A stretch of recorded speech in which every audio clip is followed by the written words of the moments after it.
भाजपा के लिए आप मुसलमानों के मन में जगह कैसे बनाते हैं? धर्म और सियासत दो अलग अलग चीजें। जो पढ़े लिखे नहीं हैं वो भी परिस्थितियों से ये समझने लगे हैं कि भाजपा में हमारा भविष्य है। ये जो एक कांग्रेस पार्टी है वो मुस्लिमों को सिर्फ तुष्टीकरण के नाम पे बेवकूफ बनाती आ रही है। बदहाल हालात में अगर मुसलमान कहीं है तो वो बंगाल, और सबसे समृद्ध मुस्लिम अगर कहीं है तो वो गुजरात। मुसलमानों को संगठन में तो रख रही है, लेकिन चुनाव की प्रक्रिया में केवल उनकी भूमिका मतदान तक है। सिर्फ टिकट दे देना ही मैं नहीं समझता कि किसी भी समाज के उत्थान की वजह बन सकती है। 3 तलाक की जो बात है वो विधेयक पास हुआ, उसके बाद बड़ी संख्या में मुस्लिम महिलाएं साइलेंट वोटर है बीजेपी की। जो हमारे मौलानाओं को करना था वो आदरणीय मोदी जी ने किया था।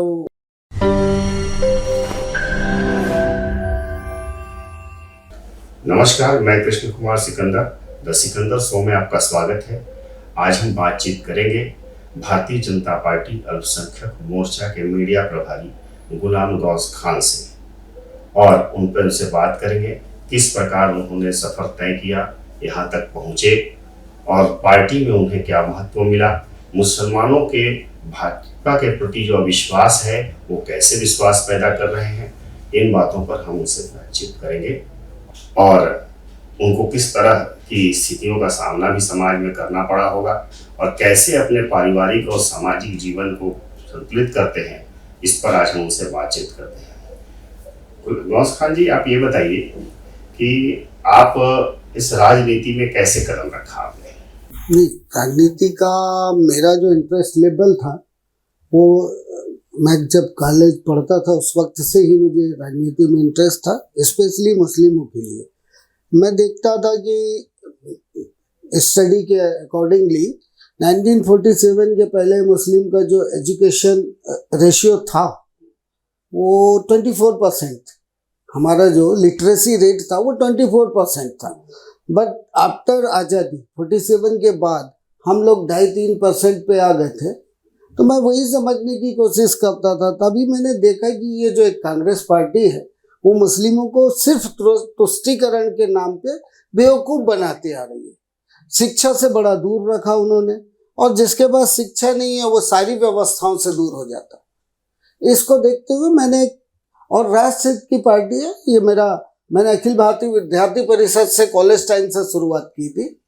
कुछ टाइम मैं हालांकि अपने जॉब्स के चक्कर में बाहर भी रहा, लेकिन बाद में मैं फिर वहीं वापस अपने मातृ संगठन में काम करा।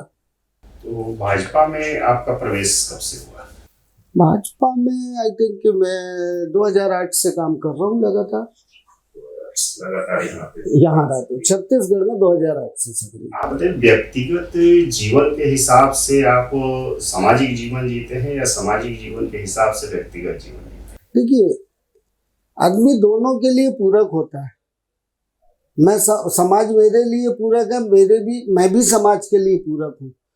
मुझे भी समाज का जरूरत है, समाज को मेरा भी जरूरत है। कि समाज को इंडिविजुअल्स की भी जरूरत होती है ना। समाज बनता कैसे? 4 इंडिविजुअल्स मिलके समाज बनता है। तो जो सक्रिय रूप से समाज में काम करते हैं उन लोगों की जरूरत समाज को भी है, और मुझे भी समाज की जरूरत है। ये मेरा भाव ये था कि आप कैसे परिवार और समाज और संगठन के बीच तालमेल बैठा पाते? बड़ा एक्चुअली क्या होता है कि सच्चाई दिखानी होती है समाज को। अगर मैं भी आपसे कुछ 1-2 पॉइंट की बात करता हूँ। भाजपा पर इल्जाम लगाते हैं कि मुस्लिम विरोधी है, आप भी अभी यही बोल रहे थे। एक छोटा सा एग्जाम्पल है, बंगाल ले लेते हैं हम लोग, जहाँ सबसे बड़ी आबादी मुस्लिमों की है। आज़ादी के बाद से आज तक बंगाल में भाजपा की सरकार नहीं बनी, ठीक है। और वहीं गुजरात अगर देखते हैं आप तो सबसे ज़्यादा टाइम स्टेट सरकार देखेंगे तो गुजरात में रहा। लेकिन जब 2013 में सच्चर कमेटी की रिपोर्ट आती है तो वो ये बताती है कि सबसे बदहाल हालात में अगर मुसलमान कहीं है तो वो बंगाल है, और सबसे समृद्ध मुस्लिम अगर कहीं है तो वो गुजरात है। तो मुझे अब ये समझ नहीं आता कि मैं कैसे मान लूँ या मैं अपनी समाज को कैसे बोलूँ कि भाजपा आपके विरोधी है। बल्कि मैं उन्हें बताता हूँ कि भाजपा ने जितना विकास मुस्लिमों के लिए किया है वो पूर्ववर्ती सरकारों ने बिल्कुल नहीं किया। समाज में कुछ, हर समाज में होते हैं, समाज में कुछ कट्टरपंथी लोग होते हैं। कट्टरपंथी जो है वो ज़्यादा असर फैला पाते हैं समाज के अंदर अपनी बात कहने में, और ज़्यादातर जो है अशिक्षित या कहिए कि जो मजहब से जुड़े होने के कारण उनके लिए मजहब पहले हो जाता है। ऐसी स्थिति में भाजपा के लिए आप मुसलमानों के मन में जगह कैसे बना पाते? नहीं, देखिए, धर्म और सियासत दो अलग अलग चीजें हैं। धार्मिक, मेरे हिसाब से धर्म तो एक बड़ा व्यक्तिगत मसला है, लेकिन जीवन जीना वो एक सियासी बातें होती है। जीवन जीने के लिए जो व्यवस्थाएं है, और चूंकि लोकतंत्र में हम लोग रह रहे हैं, तो वो एक सियासत का के थ्रू ही हमारे पास लोकतंत्र से वो सारी व्यवस्थाएं हम कर पाएंगे। और रही बात कट्टरपंथी की, तो कट्टरपंथी होते हैं, लेकिन अगर उनसे बाकायदा, चूंकि धर्म आपको कहीं जीवन जीने के लिए रोकता नहीं है या आपको अपनी तरक्की के लिए रोकता नहीं है, तो अगर जब उनसे बात की जाए, उनको धार्मिक तरह से बताया जाए कि यहाँ हमको इजाजत है जीवन जीने के लिए, बेहतर जीवन जीने के लिए।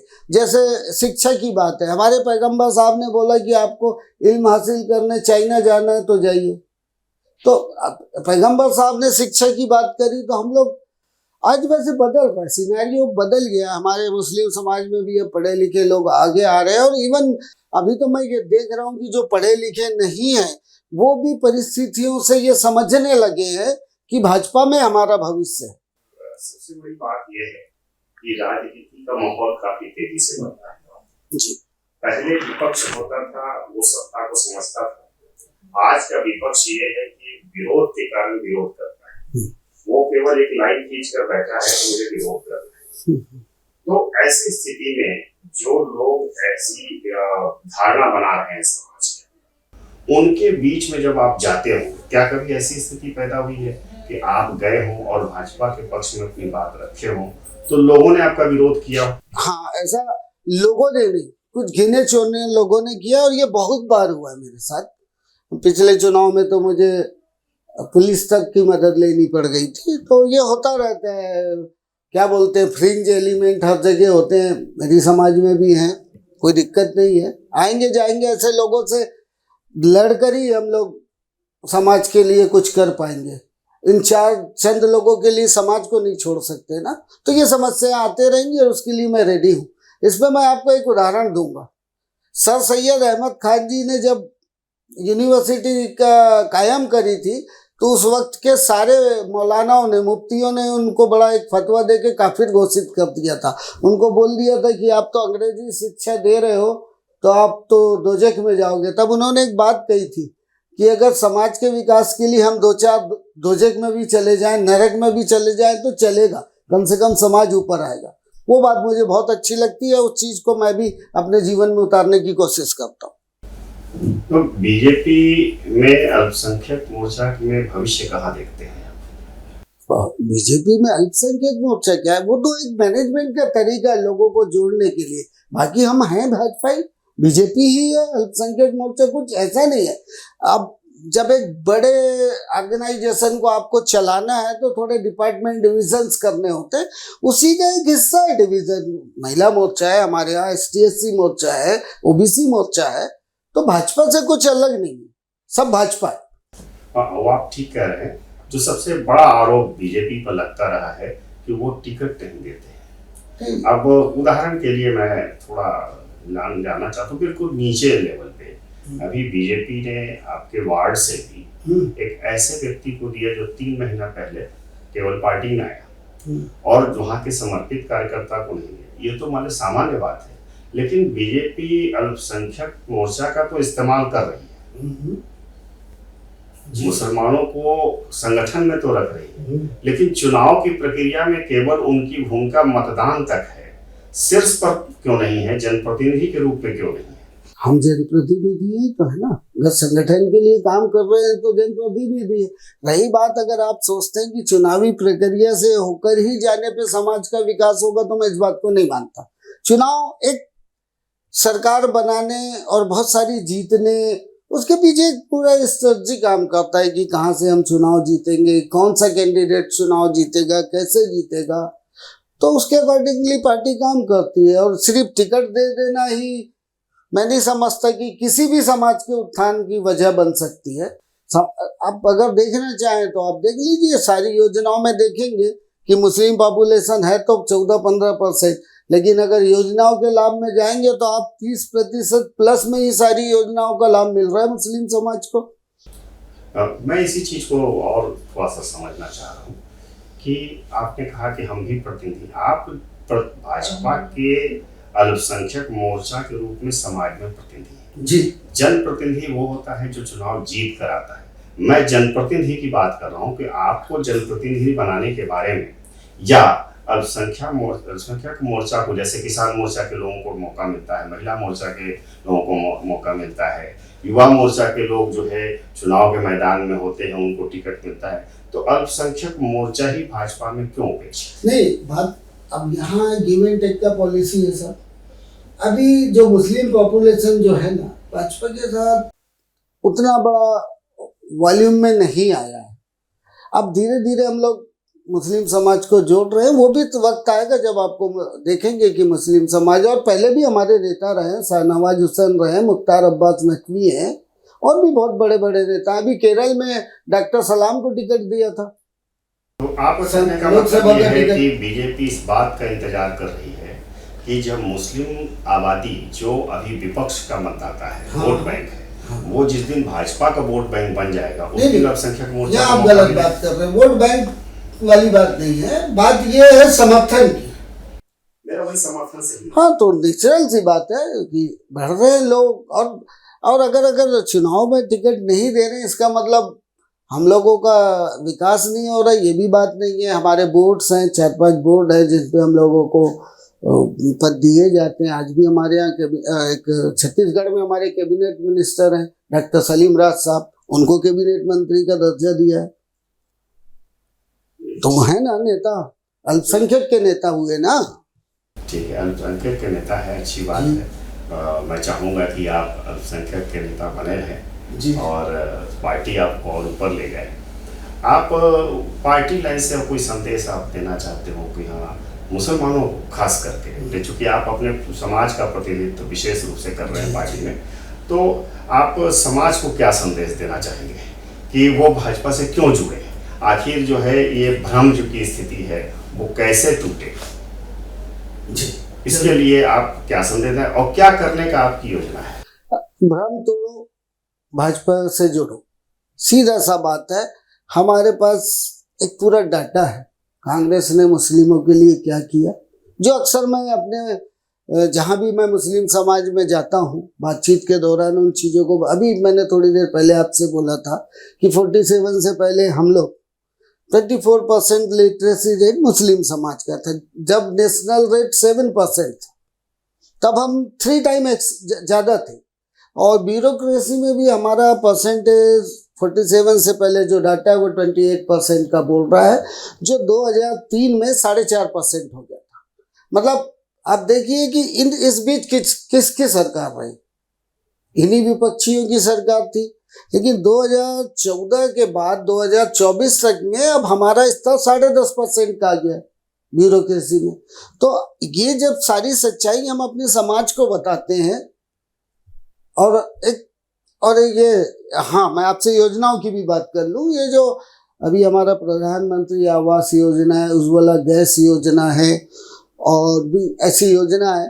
ओवरऑल हमारा पॉपुलेशन में परसेंटेज 14-15% है, लेकिन इन सब योजनाओं में लाभार्थी देखते हैं आप तो 30 से 38% तक लोग हमारे लाभान्वित हो रहे।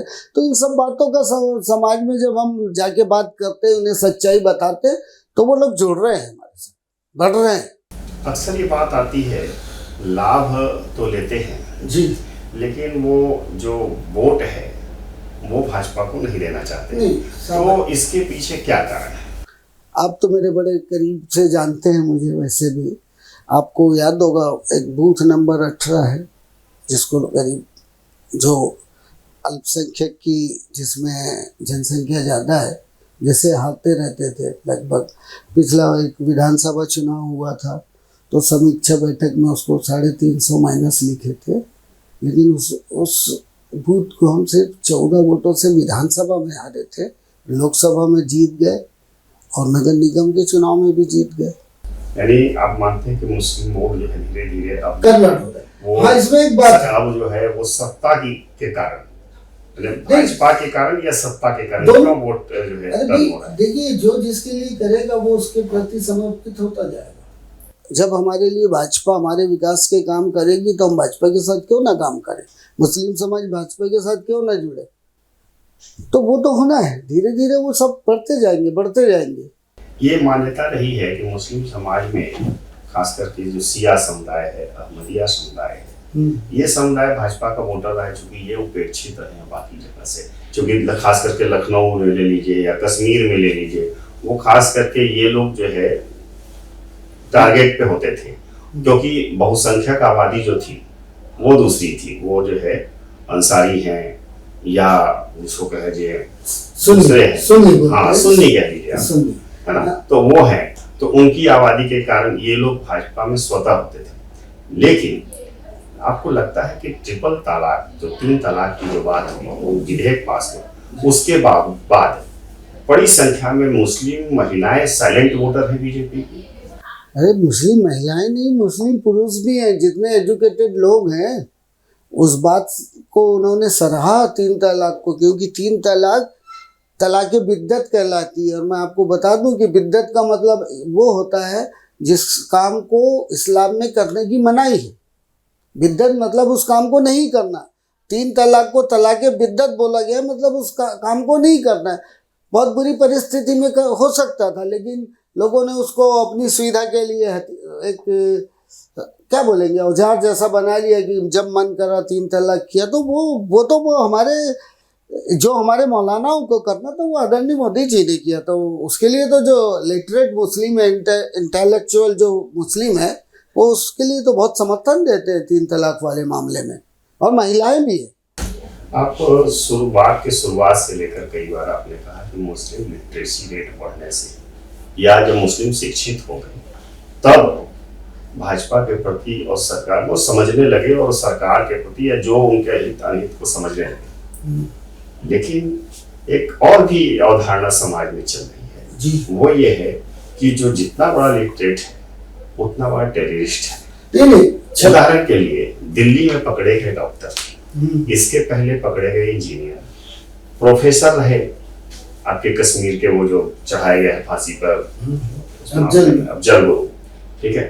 इसी तरह से खुद जो है बड़े जो आतंकी हैं वो सब कोई इंजीनियर थे, कोई डॉक्टर, तो बड़े माने वो पढ़े लिखे थे, और वो जितने ज्यादा पढ़े लिखे थे उतने ज्यादा घातक रूप में सामने आए। उसको आप कैसे देखते हैं? लिटरेसी और इसके बीच का कहाँ दिक्कत है? कट्टरता हावी है लिटरेसी पर? देखिए, अभी तक जो आप बोल रहे हैं एजुकेटेड जो मिले, उनका एक विशेष पॉइंट और भी है कि वो सारे कश्मीरी हैं, और कश्मीर का मसला कश्मीर के बाकी भारत के हिस्सों से नहीं जोड़ता। उनका अपना एक विषय है। तो उनको देखकर आप ये नहीं बोल सकते कि अदर देन कश्मीर के अलावा दूसरे पार्ट के एजुकेटेड मुस्लिम भी ऐसा कुछ कर रहे हैं। ऐसा कुछ भी नहीं है। वो एजुकेटेड हैं, बट वो कहीं ना कहीं कश्मीर है, और उनका अपना एक निजी कुछ समस्याएं, व्यवस्था है, जिसको हम धारा 370 हटा के मजबूती से उस पर वार भी किया हमारे प्रधानमंत्री मोदी जी ने और अमित शाह जी ने। वो भी समस्याएं दूर हो जाएगी। तो यहाँ मसला वो आप जो बोल रहे हैं वो आपको डिफाइन करना पड़ेगा कि सिर्फ वो मुस्लिम एजुकेटेड नहीं है, उनके साथ आपको ये लगाना पड़ेगा कि वो कश्मीरी मुस्लिम एजुकेटेड पर्सन है। अच्छा, पूरे देश में चाहे वो कश्मीरी हिंदू पंडित हो जाए, चाहे कश्मीरी मुस्लिम, वो भारतीय नहीं हो पा रहे हैं। हम कभी सुना है कि ये बिहारी मुस्लिम है, ये छत्तीसगढ़ी मुस्लिम है, तो कश्मीरी मुस्लिम क्यों है? नहीं, ये बात तो ये वहाँ की पूरी पॉपुलेशन पे सूट करती है। आपने भी बोला कि वहाँ के ब्राह्मण भी अपने आप को कश्मीरी, वही मैं कहना चाह रहा हूँ कि ऐसा क्यों है? आपको क्या लगता है? ये बड़ा स्तर का मामला है। और देखिए, अब धीरे धीरे उनकी जो पहले की सरकारों ने जो उनको 370 के बाद जो एक लिबर्टी दे रखी थी, वो धीरे धीरे हटती है। अभी 370 खत्म होने से हटी है। अभी आपने पहलगाम के हमले के बाद देखा होगा कि कश्मीर में 100 स्फोट बंद हुआ और वो भारतीय जो लोग हमारे मारे गए थे शहीद भाई लोग उनके समर्थन में निकले हैं। एक बड़ा हिस्सा हमारे साथ बढ़ गया है, जुड़ गया है कश्मीरी पॉपुलेशन। धीरे धीरे वो सब आ जाएगा। अच्छा, कश्मीर में ही एक घटना हुई, भारत का जो अशोक स्तंभ चिन्ह को तोड़ा गया, तो क्या वो लोग जो इसके समर्थन में खड़े हो गए कि ये सही है, ये हमारे इस्लाम में नहीं है, तो क्या भारतीय नोट और पासपोर्ट का उपयोग नहीं करेंगे वो लोग? नहीं, मैंने बोला ना, चंद बुरे लोग हर जगह होते हैं, वैसे ही हैं बुरे लोग। बुरे लोग तो हर जगह बुरा काम करते हैं। मानते हैं कि वो गलत है? हाँ, बिल्कुल गलत है। देश का प्रतीक चिन्ह है, देश के लिए वफादार रहना हमारे ईमान का आधा हिस्सा। हमारा कुरान बोलता है कि जिस देश में रहते हो उसके प्रति वफादार रहो। हुब्बुल वतनी का मामला पूरा कुरान में आया। ये आप कुछ किस सूरा में कुछ बता पाएंगे? मैं देखिए, बहुत ज्यादा मेरा भी डीपली नहीं है, लेकिन जो लगता है मादर वतन है, और ये क्लियर कट है कि हुकूमत के लिए वफादार, अपने देश के प्रति वतन परस्ती रखना आधा ईमान है। अच्छा, इस्लाम में एक शब्द है वले कुल्ले उम्मीर रसूल, कुरान के अंदर। मेरे को बहुत ज्यादा नॉलेज नहीं है, और इसका होता है हर कौम में रसूल आता है। वले कुल्ले उम्मीर रसूल सूरा 479 इसमें है, जिसका मतलब होता है कि हर कौम में रसूल आता है। जब हर कौम में रसूल आता है तो दूसरे कौम के लोग काफिर कैसे हो जाते हैं? नहीं, काफिर का मायना ऐसा नहीं है कि दूसरी कौम का आदमी है। काफिर का मायना कभी आप निकालिए, गूगल पे, AI पे बात करिए। काफिर मतलब एग्जैक्टली हम उसको जो कट्टरपंथी बताते हैं उनकी बात नहीं, क्या काफिर का मामला है किसी चीज से। काफिर का मायना यह है कि साहब किसी चीज को इनकार कर लेना, किसी चीज से इनकार करना जो आपको पता है। तो काफिर तो वो हमारे अंदर ही से निकलते हैं, काफिर बाहर का नहीं होता।